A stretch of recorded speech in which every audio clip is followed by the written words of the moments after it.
Stormy seas rose up, spite lashing rain, and England's shame, we're coming home. Hame by Annalena McAfee. Read by Cathleen McCarron and David Rintoul.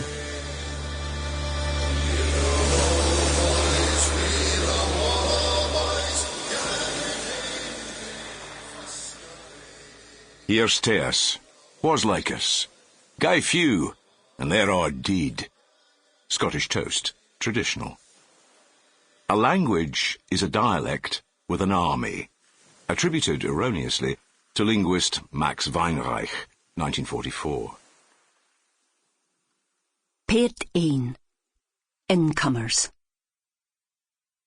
Hameseek. A lang for hame, lang for the keek o' hame. Ging ony God, tis merk me out again, for shipwreck, my ruchsome heart can dree it. Wit hardship hae a lang sign thold, at sea, and fecht, brang on the trial. Gregor McWatt, after Homer, 1942. The first sight of the island from the east has remained essentially unchanged since the Vikings arrived in the 8th century, crossing the Clinch Straits in their longships with rape and pillage on their minds.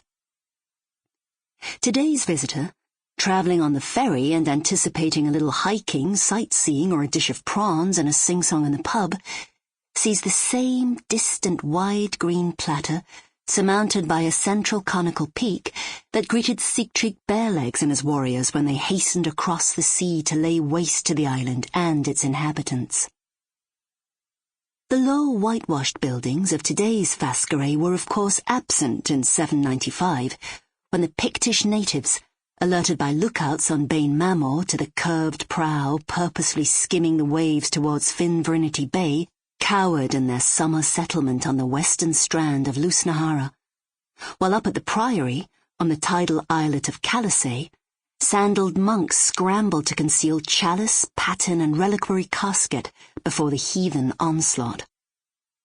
Much of the land would have been forested with Caledonian pines, majestic green cluds, cumulonimbi pierced by heaven-aimed spears, as McWatt later described them. Local needs for fuel were then modest, and the timber industry, which was to denude the indigenous forests, was more than 1,000 years in the future, as were the dark regiments of Sitka spruce sent marching over Foscari's hills in the 20th century by modern plunderers, English accountants exploiting tax loopholes for their clients.